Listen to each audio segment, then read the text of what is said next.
Hi, thanks for joining us today. My name's John Denny. I'm a research professor of national security studies here at the Strategic Studies Institute at the U.S. Army War College. I want to welcome all of those of you here in the room that have joined us for this latest in a series of guest lectures and talks on pressing national security and international relations issues. I also want to welcome our virtual audience watching over the internet, watching live. We're going to be taking, at the end of the talk today, we'll be taking questions not just from those of you in the room here, but also from anybody watching out there over the internet. You can tweet your questions through Twitter to hashtag SSI event. That's all one word, hashtag SSI event. And so I'll be monitoring that on my trusty smartphone, so I'd welcome virtual audience participation as well as Q&A from those of you in the room. We're very lucky to have today with us Dr. Simon Smith. Simon is a lecturer in international relations at Staffordshire University in the UK. He's also a senior research fellow at the Scotland Institute, and he's the very recently named editor-in-chief of the peer-reviewed journal Defense Studies. Co-editor, I should say. Co-editor, excuse me. Thank you for correcting me. He's also a noted and well-published expert in NATO and EU relations and on European security. As any observer of international relations knows, it is an era, we are in the midst of an era of profound change in European security.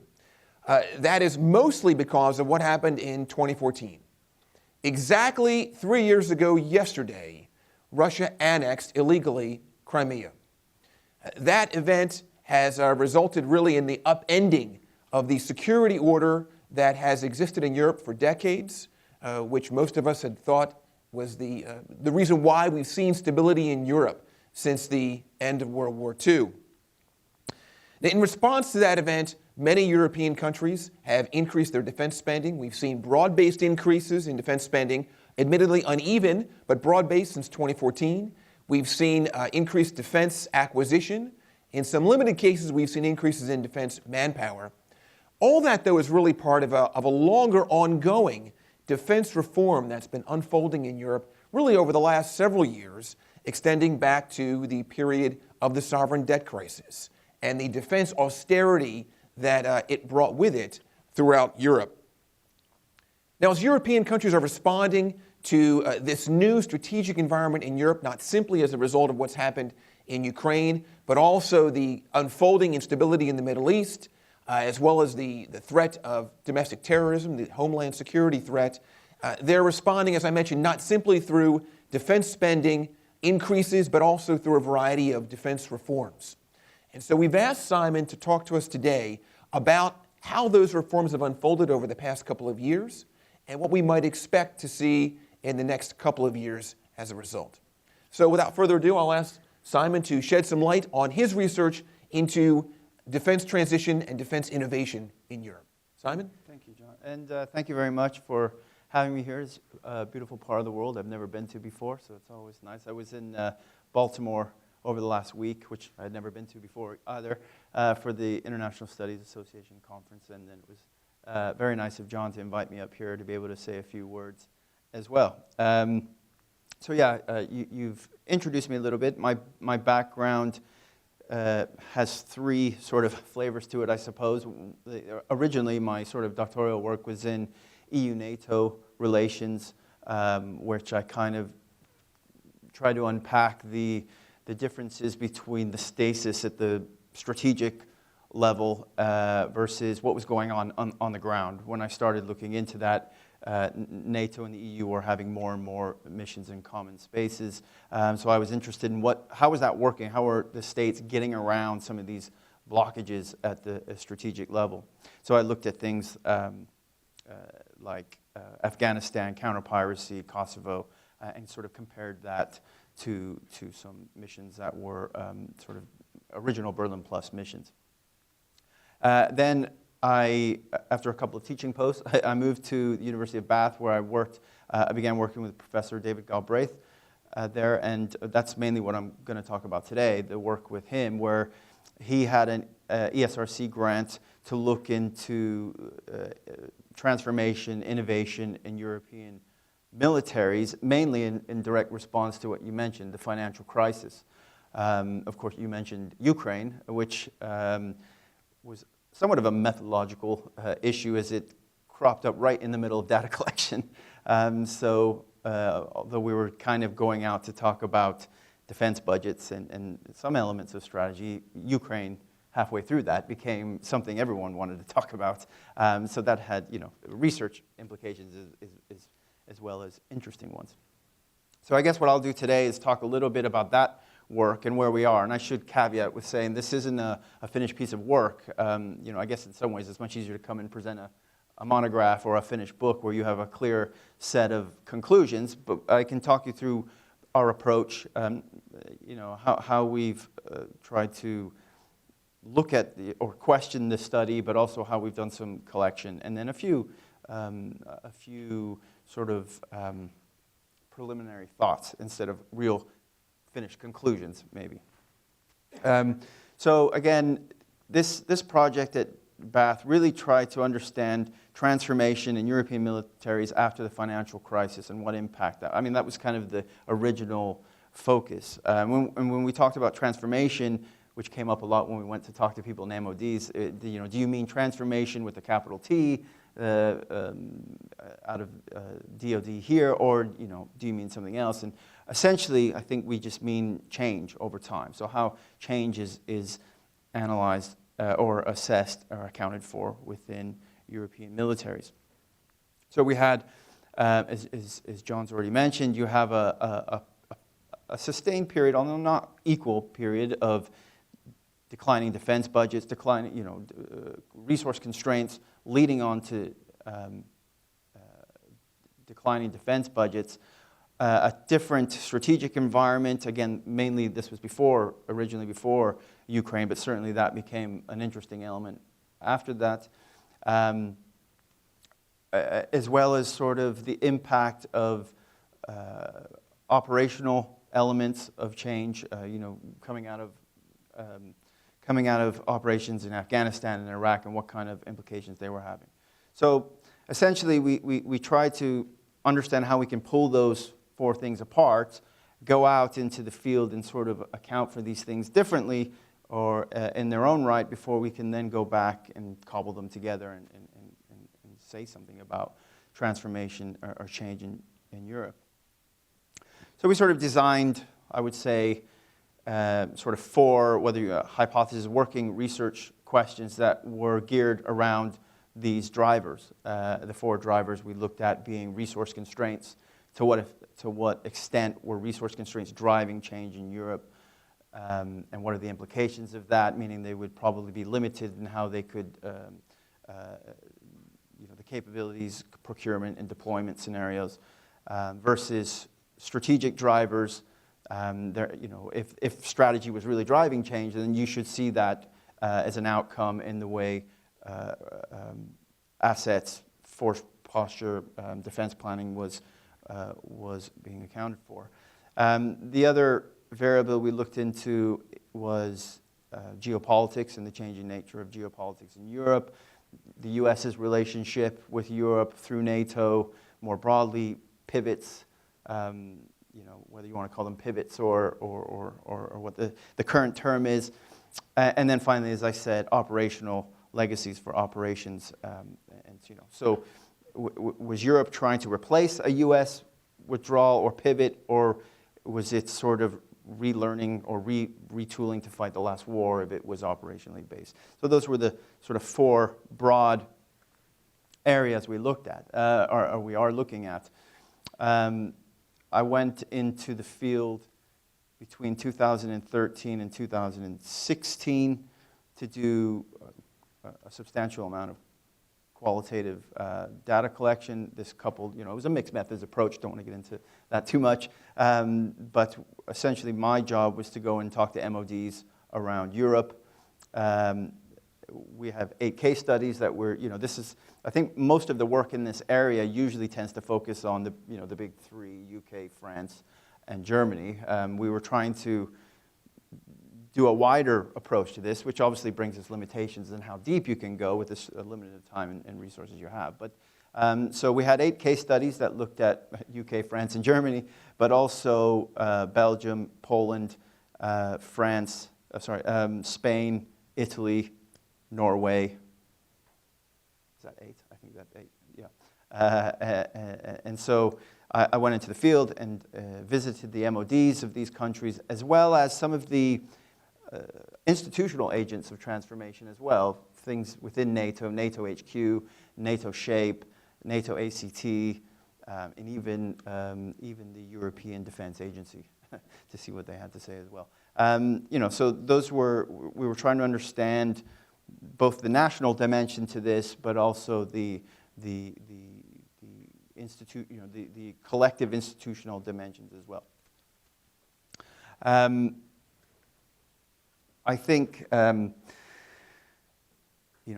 of the things we wanted to understand is how change was distributed across Europe as well, in different case studies, and how these nations were reacting to these different drivers, and being able to puzzle these pieces back together.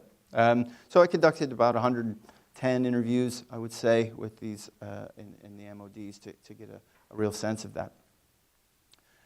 It must be said, we've been on a little bit of a hiatus on that. We did, some work on that. We published a chapter on defense capabilities in the EU context, driving, how strategy in the EU is driving that. And now we've come back with that, and we're going back to the drawing board to look at different ways to conceptualize that and turn that into a monograph and work through that data that we've collected. So I guess that would be the second thing I'd talk about, which is sort of the paper we presented in Baltimore this week and that we've written, which tries to, again, sort of tease out why we're doing this, how we're looking at them in different ways. I won't repeat that, similar to what I've just mentioned, but also work through some of the transformation theory to look at what that says, and then sort of come up with our own framework of analysis to go forward. So essentially there we've looked at sort of change that, Barry Posen may be familiar with, that civ-military argument about change within militaries is really provoked through an existential type of approach and through some sort of relationship between civilian and military leaders, sort of looking at the threat environment, and therefore change sort of accommodates that towards people like Sapolsky, looking at things like inter-service rivalries and services competing over resources, constrained resources, which again ties into our original way of looking at this. But also I think we're trying to expand that out. So it's not just how do militaries cut the pie that they're given, but also how they're situated against other institutions within a country as well. So how they're competing for a share of the pie in the state itself. We look at things like intra-state rivalries, which don't take the services as a sort of monolithic group, that there are ideologies within that group that push new visions of warfare, and then sort of competitions over how that is played out. And we also look at sort of a social ideational aspects of this. Again, a lot of this is where we look a lot in what's happening through NATO and some of these transmission belts of change that are coming, again, usually seeing the US as the model for this. So what we've done with that is we've sort of taken that into a framework that understands these things, of course, to be interrelated and connected. That, of course, sometimes, if you look at the literature talks about transformation, it talks about innovation, it talks about modernization, adaptation, and it talks about these different drivers of change. And we sort of argue that all of them are important, that sometimes it is the external threat environment, sometimes it is more to do with internal dynamics of the state, whether that's within the services themselves or within the militaries or between branches of between the military and other branches of government, or if it's to do with adaptation in the field, coming out of Afghanistan and the other recent operations. so what we sort of come up with a framework that looks at this as sort of transformation broadly, that militaries do transform within their own, their organizations like any other organization. They're going to transform within their own sort of locality and within their own organizations. But then we also look at what we call sort of transference. And transference would refer to how innovation, how change comes from an outside source. And we call this, sometimes we call this followship, because it's identified on both sides as something that happens. It's not, it doesn't happen by accident. There is an understanding on both sides that this is happening. And then also, I think the key here is that there is an element of translation as well. So when these processes of change come over, they're translated within the individual nation states to fit their own resource constraints, their own domestic political situation, but also strategic cultures and operational cultures as well. And probably that element is one of the most important to understand change in the European context. That almost in all cases, it's translated. It's not a perfect transference of like for like. From that point, we sort of then try to categorize, and this is where we're still working through. We don't have any kind of clear angles, and I'm always hesitant to sort of name states in this, because there's always, maybe not so much today, but certainly maybe listening, there's always some people in the room, especially if you talk at MODs, or, why are you putting us in that category, And again, it's true that sometimes there are in that category and sometimes they're not. There is overlap here, and the variables can be co-determined, so we're aware of that. But essentially we have what we would call states that are followers and sort of fellowship. And these states, we include the bigger three in Poland, where there has been declining defense budgets, but there's also been at least some determination to preserve capacity, to be operationally effective in some way. I think here they sort of mimic each other in some cases. They look at what each other are doing and say, well, if they're doing that here, how can we do the same thing or mimic that? They're probably best placed to fit the demands of NATO defense planning policy, or the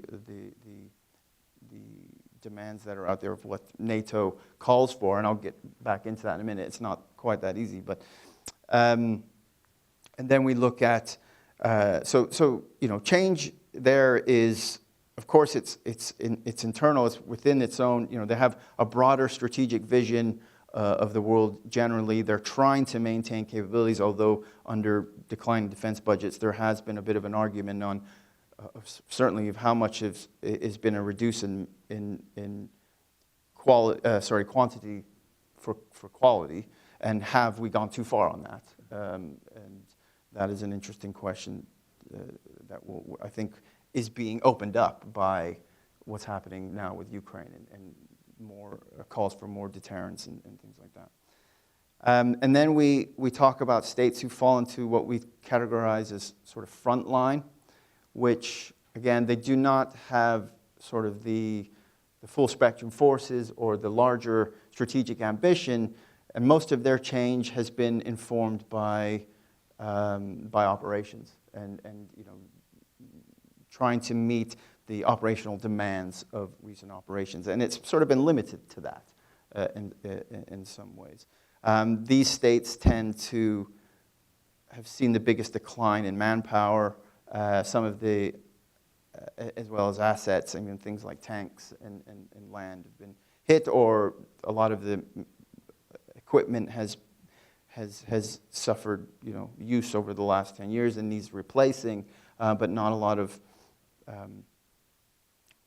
will to do it in some cases. And then finally, we have states that are falling. That's where, to be blunt, if you go and talk to the people in the MODs, they say, you know, everything is driven by resource constraints. And in fact, let's go a bit further with that, and we don't do strategic planning, really. You know, our strategic planning is NATO strategic planning. We don't really have the capacity to do that, and in some cases, it's not just even in the military; it's broader, you know, speaking. So budgets are falling. Militaries are becoming just a sort of, you know, you'll have something to contribute to a peace operation, or it becomes an extension of foreign policy in a way. It's not a full spectrum force. You know, sometimes it is in name only, but not in reality.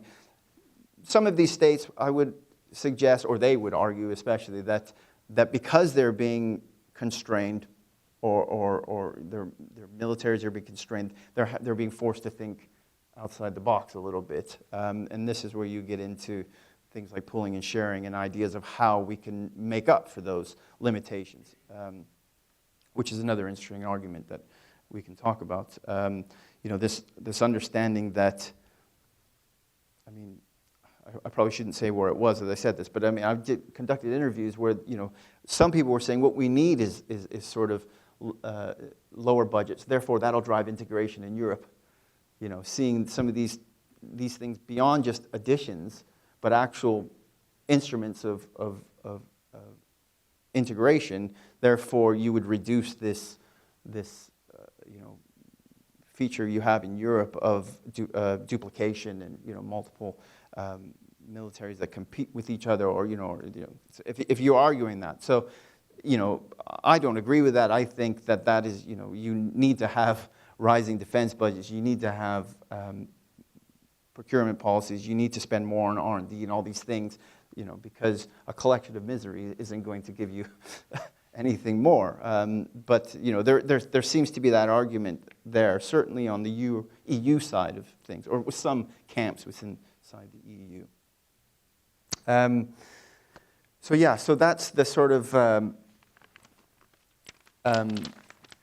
way we framed that so far, and the way we're sort of trying to understand the context of change, different ways to conceptualize change as a structure, but also how does that then fit into what's happening actually in Europe, and how can we sort of look at states in different categories, or when they're in one, and sometimes they overlap, that's fine. But I think clearly there are divisions there that we can sort of tease out and give some credibility to.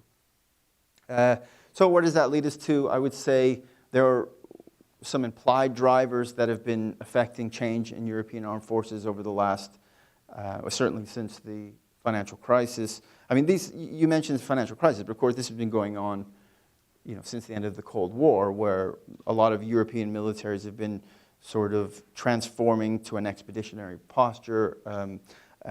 Some of them more keen than others, some more predisposed to that in their, you know, in their sort of strategic culture. You know, Britain, UK, British Armed Forces, you know, been expeditionary in the past. Some of them, Norway, Poland, were much more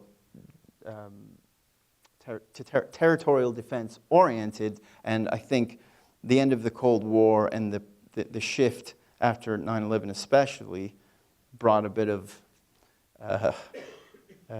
you know, difficult challenges for them to overcome in that. So implied drivers, you know, again, the changing strategic context is certainly one of them.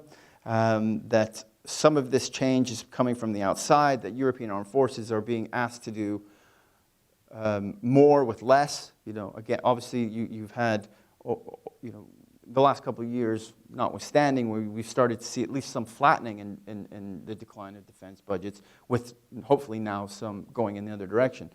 But, you know, this has taken its toll, and, you know, some would argue, you know, you're talking about bonsai armies where you're preserving a skeleton force to hopefully, you know, I don't think there was a broad idea that European militaries wanted to stop or European governments wanted to stop funding their militaries. It was a situation born out of the financial crisis where they were, you know, MODs were having to share the burden with the other sectors of the state, with the hope that this would come back. That said, it's not high on the public's agenda either. I mean, I remember you mentioned the Scotland Institute, and I did some work in looking into the impact of potential independent Scotland would have on the British Armed Forces. And I think defense ranked, the BBC did a study in defense ranked 9 out of 10 as far as interest with the public. So there's not a, I think there's a bit of a false a false understanding in Europe about this, within the societies, that if you raid the MODs, that you'll be able to finance other things. There's no more money left to raid in that way, so it's not going to fix the problem. Some people see it as a sort of solution that I don't think is really the case. So, of course, the other driver there is budgets. And again, that's competing within departments, competing against other institutions as well. Socio-technological adaptations, I think, are another key driver. How do you account for declining budgets, but also the change in the threat environment, whether that's going back to territorial defense and threats from the east versus a different nature of threat coming from the south. Within Europe, you have, things are still, national priorities are still a major issue, and whether you see the threat is to the east or to the south, or trying to accommodate all of it, is a problem that is still, I think, ongoing. And then NATO itself is another driver, whether it's to do with the expansion of NATO over the last duration, or whether it's the amount of operations that they've been engaged in, or the U.S. relationship with NATO as well. I did some interviews for another project there recently, and they say there's two problems at NATO: when the U.S. leads and when it doesn't. So it's, and I think that's what we're seeing now, is that mixed signals may be coming from the administration and then other people within, say, DoD here. What will be the long-term outcome of the U.S. position in NATO? Certainly, recent announcements have been very reassuring, and I think people are taking that away, and commitments have been made. I think Merkel said, though, in Munich, we'll do it in our own time. So there's still a hesitance there as well. I guess for the U.S. point of view, I mean, it would be interesting to hear your take on this, but I'm sure from a U.S. point of view, it looks like there's very little transformation going on, probably at all, or it's very limited. That the European militaries look like they're in decline, and scope for transformation is relatively small. I think what we're trying to show is that it is happening.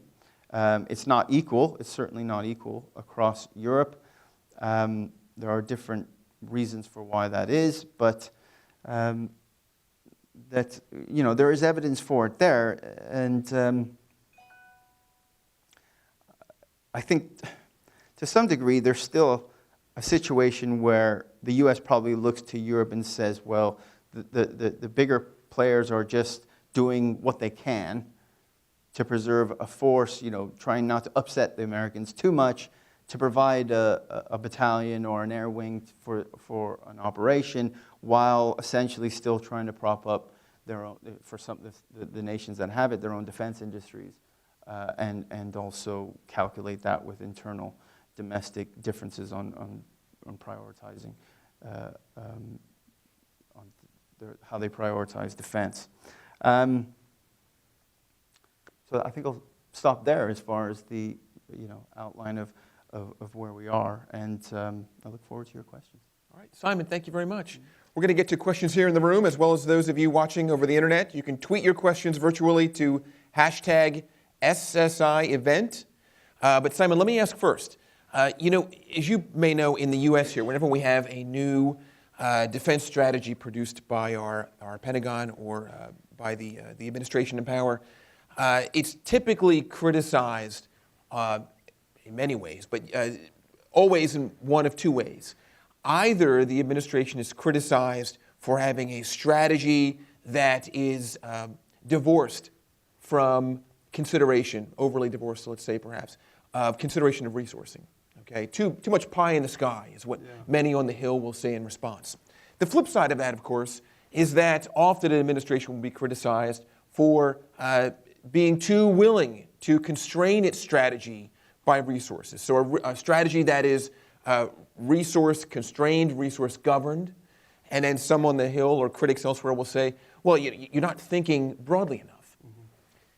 How do you think Europeans have dealt with that challenge? I know there are other variables that you've considered in your study, and that the impression I have from what you've described from the many interviews you've done, which is really frankly very impressive, is that it's probably impossible to generalize. So maybe you could just give us one or two examples.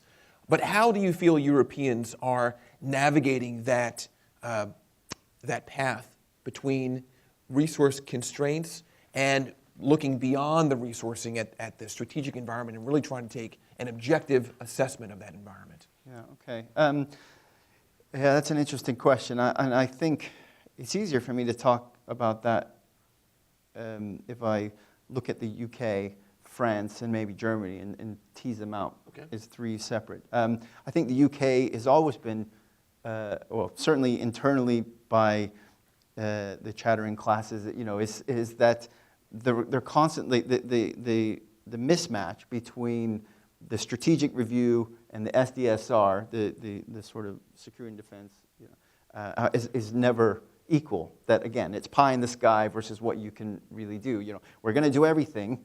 We say everything's important, but we don't really have the resources to do that.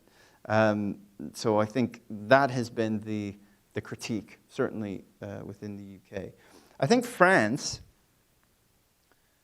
has had more of a better understanding of that. I think they would admit, and they have admitted in their white papers, at first sort of implicitly and then explicitly, that resource constraints were a major problem, and they were sort of something that was driving change. However, they were willing to take on increased risk to do things that I don't think other nations would be. And I think, if you look at some of the operations they've done recently, I think the U.S. were quite admirable of those, or applauding things like Mali, and with the risk they took there.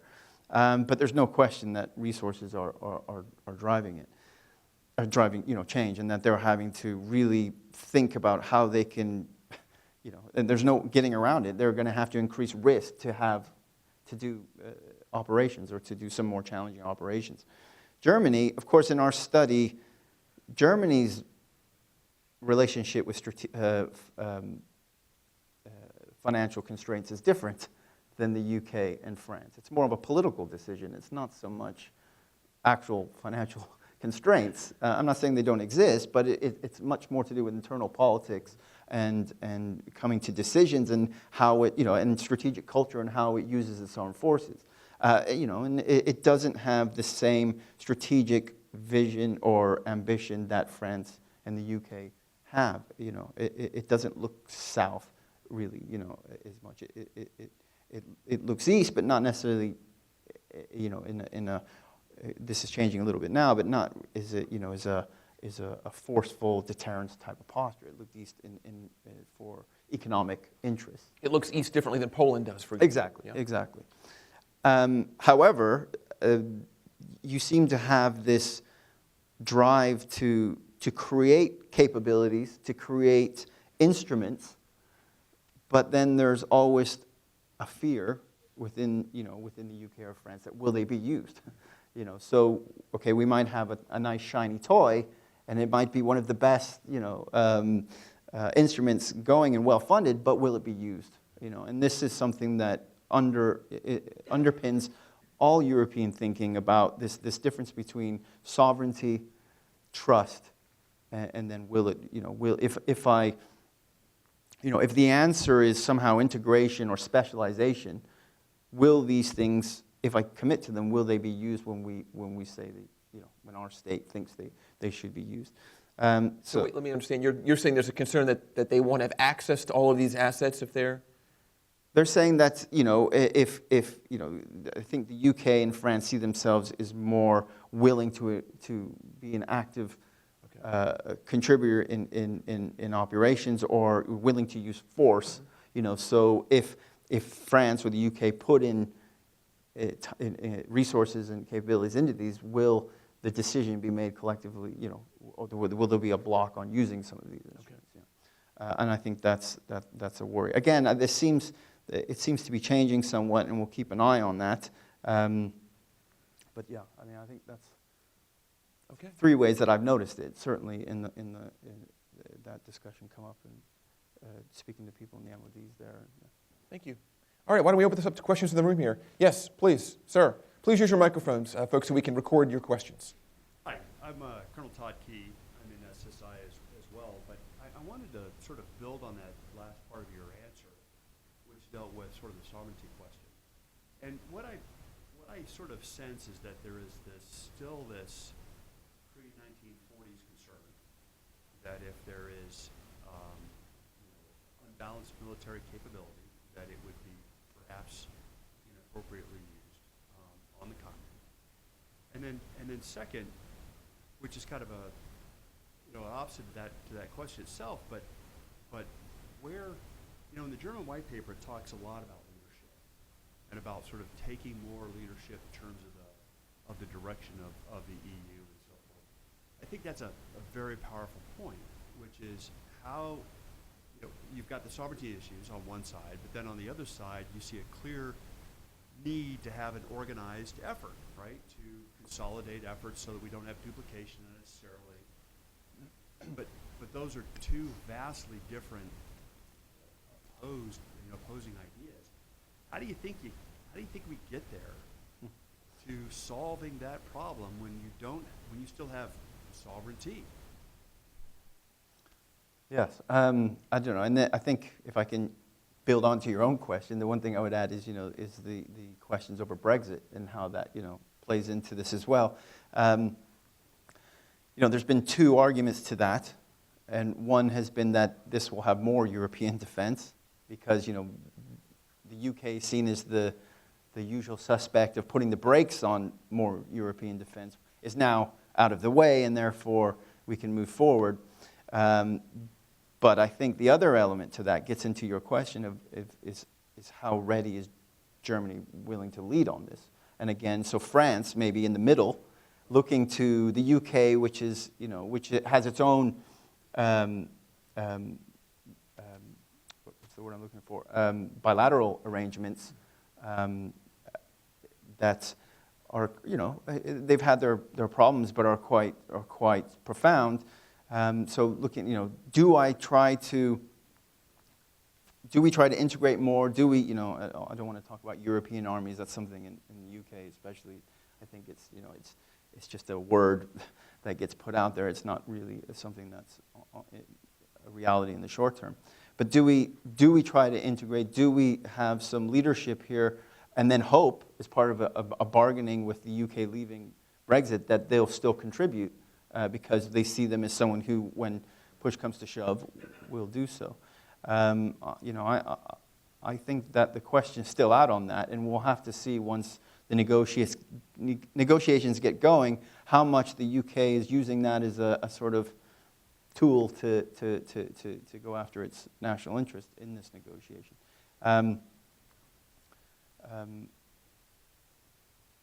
But no, it's always going to be a key problem. I think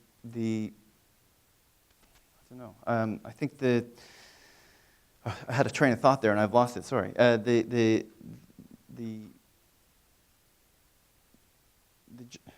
forgot what I was going to say there.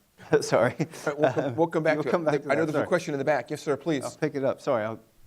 Hey, how are you doing, George Walter?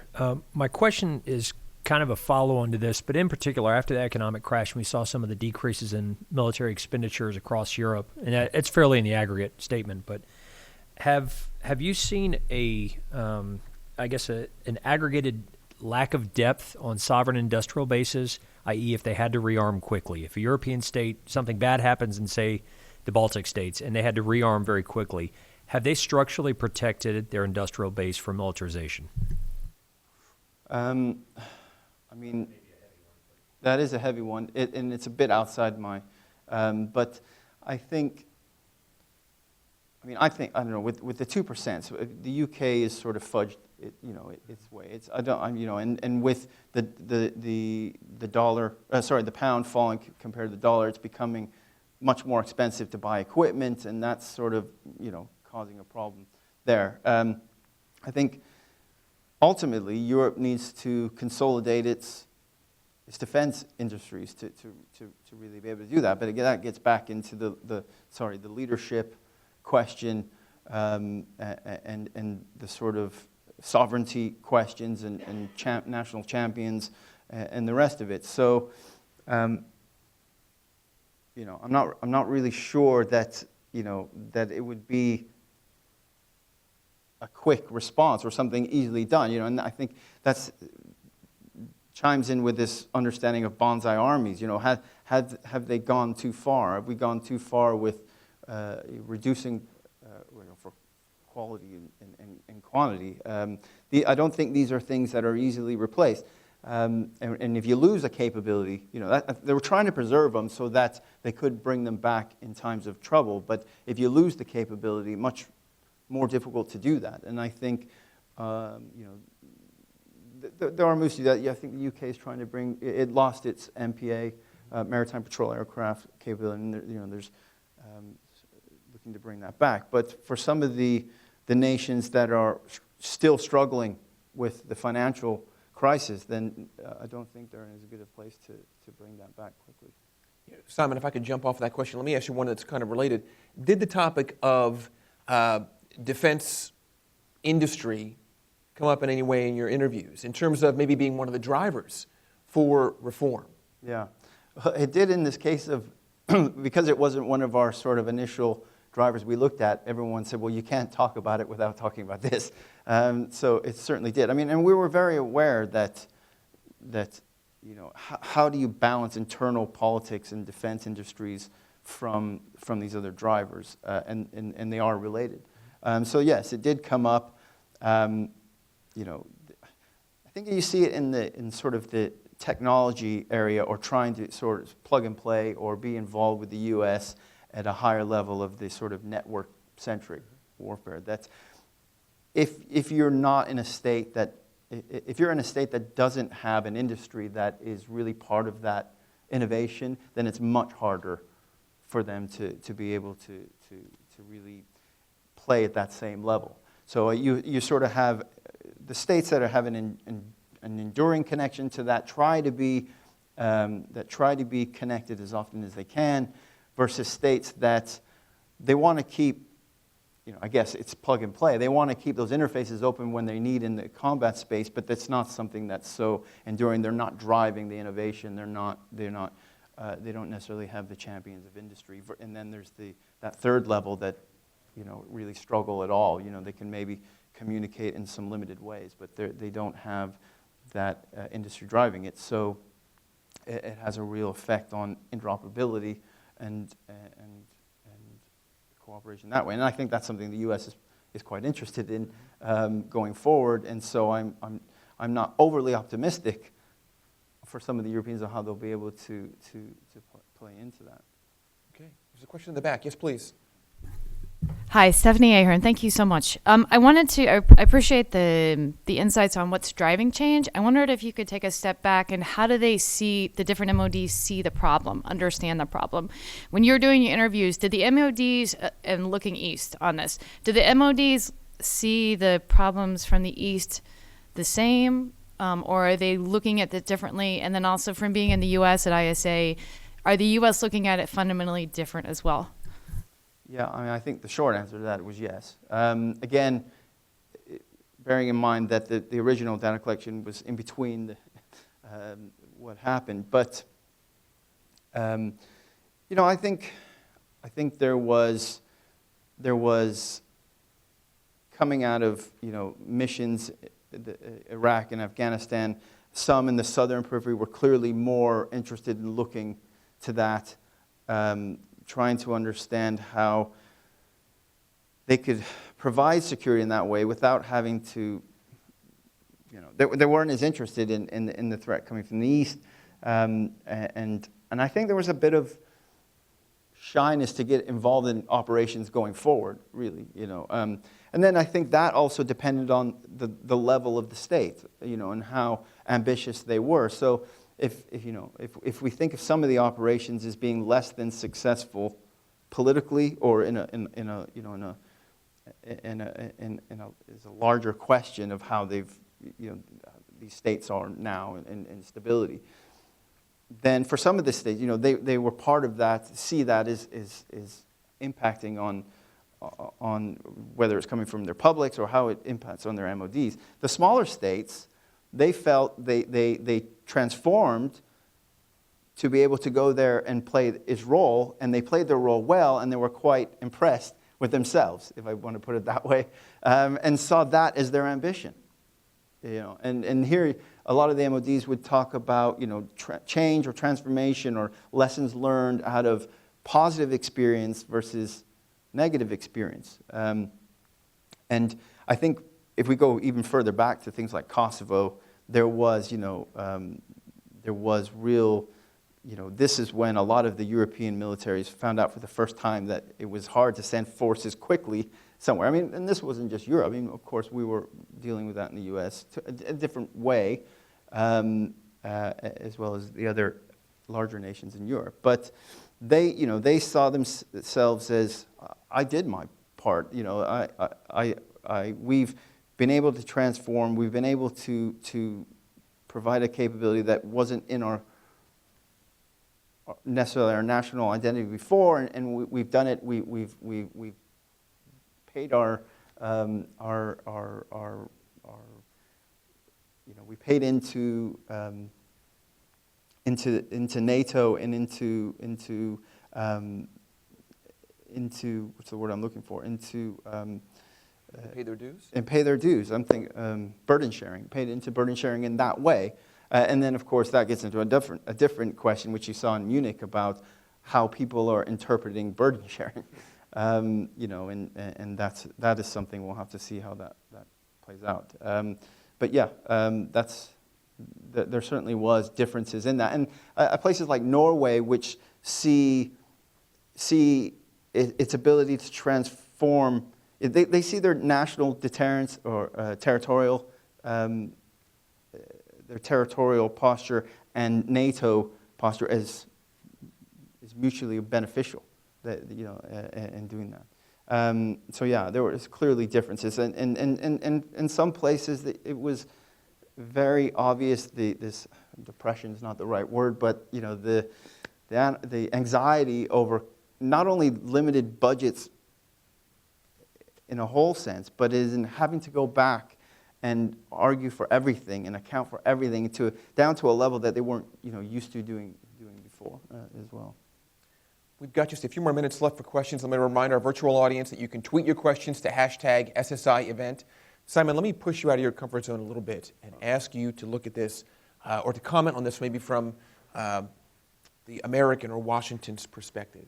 And I want you to look at this, the question I want to ask, primarily in the examples of the big four, the UK, France, Germany, and Italy, which together account for about 60% of European NATO defense spending. So these are the big players, right? They bring serious capability to the table, and they've got some serious military assets that can support not simply national, but collective defense requirements, collective security requirements. Given what you've uncovered in your interviews about the forces that are motivating, the factors that motivate these countries when it comes to defense reform and innovation and transformation, what do you think the best or most effective levers are from Washington's perspective to try to influence and drive some of that with regard to these four countries specifically? Yeah. This is a bit of a naughty question, given a lot of the work you've been doing recently, and I know you've said some interesting things about this, about browbeating, and how effective that has been. I think that clearly there has been a sort of learning going on within NATO about relearning how to do territorial defense. I think as the shift went to sort of security abroad or operations abroad, there was a sort of decline in that thinking, and that has come back in, and some of these things are having to be relearned. I think from a U.S. point of view, I think they look and when they put in capabilities or put in money, and they don't see that equaled in the European side, then that does not go down well in Washington D.C. and rightly so. As far as instruments to do that, I'm not sure. I mean, whether you, this is a bit closer to my comfort zone, whether that's driven through the EU-NATO relationship as far as providing the Europeans with more leadership within NATO and how that works out. I still see there will probably be a bit of a relationship of we want the Europeans to do more, but we don't really want to pull back in some ways as well and give them, for example, the secure position. More control. More control over, key positions within NATO. So I think the argument then becomes, is it managed, this change? Is there a sort of understanding within NATO that this is something that's managed over time and that it's done in a sort of organized way? Or is it that the U.S. decides to sort of step up the pressure by, say there's another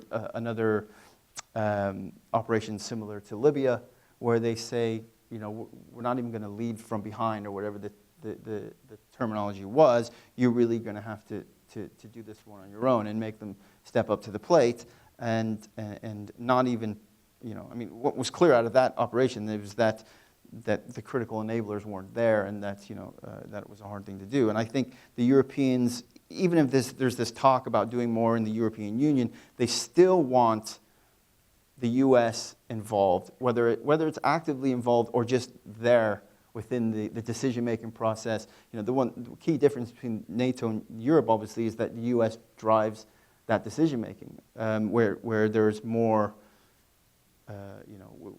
without a key leader within CSDP or within Europe, that's harder to do. So I'm not sure how that's going to play out over time, and I think it to some extent it will be crisis-driven, and we'll have to see how that plays out. Yes, sir, in the back. Simon, Frank Fraser from Department of Distance Education. Is there any conflict between the Southerners and the Easterners within these MODs, and is that making it harder to come to a strategy consensus across Europe?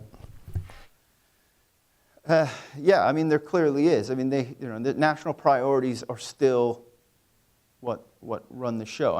If you talk to people in NATO, people who are sort of responsible for defense planning or producing packages when there are operations, they talk about a time when you would have 1 + 5, 6 or 7, where you could find, what I mean is 1 being the U.S. plus 5 or 6 partners who, between them, you could come up with some sort of a package. Now, because of the impact in declining budgets, the impact of reduced mass and reduced personnel and political will, then it was much harder to find that other 3 or 4, and then you ended up with this situation with those who could but wouldn't, and besides those who can't because they couldn't, if that makes sense.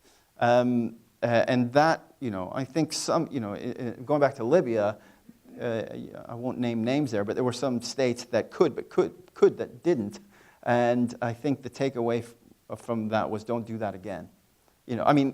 Not browbeating them into that, just that was the internal calculus that said that. So whether it's providing, at least trying to provide,